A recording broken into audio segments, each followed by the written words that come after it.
ഗേളി മീഡിയയിലേക്ക് സ്വാഗതം. എൻ്റെ ചാനൽ ആദ്യമായിട്ട് കാണുകയാണെങ്കിൽ സബ്സ്ക്രൈബ് ചെയ്യുക, സപ്പോർട്ട് ചെയ്യുക, നിങ്ങളുടെ വിലയേറിയ അഭിപ്രായങ്ങൾ കമൻറ്റായി രേഖപ്പെടുത്തുക. അപ്പം നമ്മുടെ കൃഷ്ണഗാഥ സീരിയലിൻ്റെ എപ്പിസോഡിലേക്ക് പോയാലോ? ഇന്നത്തെ എപ്പിസോഡ് എന്ന് പറയുന്നത് നമ്മുടെ കീർത്തി നവീനെ കൊടുക്കാനുള്ള പ്ലാനുമായിട്ട് ഇറങ്ങുകയാണ്. അങ്ങനെ റൂമിൽ പാമ്പുണ്ടെന്നും പറഞ്ഞിട്ട് നവീനെ അകത്തേക്ക് കയറ്റുന്നു. അങ്ങനെ കയറ്റുന്ന സമയത്ത് നവീൻ പറയുന്നത് ഇവിടെ പാമ്പൊന്നും ഇല്ലല്ലോ എന്ന്. അപ്പം ഡോർ പെട്ടെന്ന് അടയ്ക്കുകയാണ്. അപ്പം നവീൻ പറയുന്നത് എന്തിനാണ് അടയ്ക്കുന്നതെന്ന് ചോദിക്കുന്നു. അപ്പം ഉടനെ നവീനെ കയറി പിടിക്കുന്നു.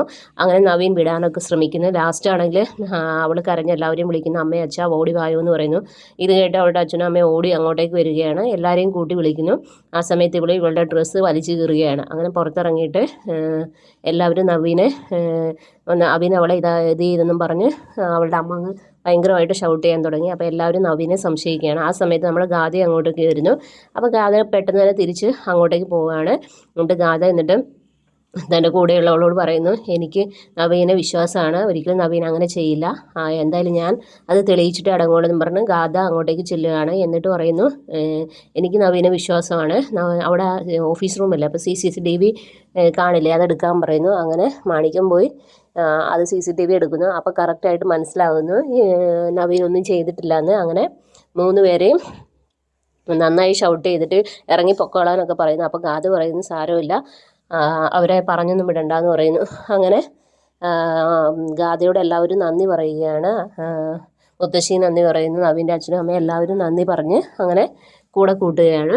ഇതേ സമയത്താണ് സിതാരയുടെ വീട്ടിലാണെങ്കിൽ സിതാര ഫുഡെല്ലാം ഉണ്ടാക്കിയതിന് ശേഷം കൃഷ്ണ അങ്ങോട്ടേക്ക് സുനന്ദയെ കൂട്ടാൻ വരുന്നു. ആ സമയത്ത് നിലവിളക്ക് കത്തിച്ച് പുറത്തിറങ്ങുകയാണ്. അപ്പോൾ പുറത്ത് വെയിറ്റ് ചെയ്യാന്ന് പറയുന്നു. അപ്പോൾ സിതാരോട് പറഞ്ഞിട്ട് പുള്ളിക്കാരി സുനന്ദ ഇറങ്ങുന്ന സമയത്ത് സിതാര നോക്കുന്നു. അപ്പോൾ സിതാര നോക്കുമ്പോൾ നമ്മുടെ ഒരാളുടെ ബൈക്കിൽ കയറി പോകുന്നതാണ് കാണുന്നത്. എന്തായാലും നാളെ അത് അവർ ചോദിക്കുന്ന ഉറപ്പാണ് അതാരാണെന്നുള്ളത്. അങ്ങനെ ഞാൻ ആലോചിച്ച് നിൽക്കുകയാണ്. നാളത്തെ എപ്പിസോഡ് എന്ന് പറയുന്നത് നമ്മുടെ സിതാരയുടെ PA എല്ലാ കാര്യങ്ങളും വിളിച്ചു പറയുന്നു. അപ്പം സിതാര പറയുന്നു, പറയേണ്ട കാര്യങ്ങൾ അപ്പം തന്നെ അവൾ പറഞ്ഞ് മനസ്സിലാക്കണം, ഇല്ലേ ശരിയാകത്തില്ല എന്ന് മനസ്സിലാകുന്നു. അങ്ങനെ പക്ഷേ നമ്മുടെ ഗാഥയ്ക്കാണെങ്കിൽ വീട്ടുകാരുമായിട്ട് നല്ല അടുപ്പമായി, നല്ല സ്നേഹമായി, അങ്ങനെ മുത്തശ്ശിയൊക്കെ നല്ല കൂട്ടായി. അതിൽ നിന്ന് പിന്തിരിപ്പിക്കാൻ സിതാരയുടെ PA ഒക്കെ ആകുമ്പോൾ നമുക്കറിയില്ല. കാരണം അവർ കൂടുതലായി അടുത്ത് കഴിഞ്ഞു.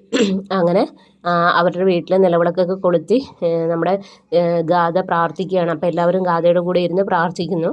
അപ്പം സിതാരയ്ക്കിനി മകളെ ഒരിക്കലും തിരിച്ചു കിട്ടാൻ സാധ്യതയില്ല. കാരണം നവീനുമായി നല്ല റിലേഷൻഷിപ്പിലായി, അവർ വീട്ടുകാരുമായിട്ടൊക്കെ അടുത്തു. ഇത് ഇനി ഒന്നും ചെയ്യാൻ പറ്റാത്തൊരവസ്ഥയാവും. ഇപ്പം നാളത്തെ എപ്പിസോഡിൽ എന്തായാലും സിതാര സുനന്ദയോട് ചോദിക്കും ആരായിരുന്നു അത് എന്നുള്ളത്. അപ്പോൾ ഇതൊക്കെയാണ് നാളത്തെ എപ്പിസോഡിലുള്ളത്.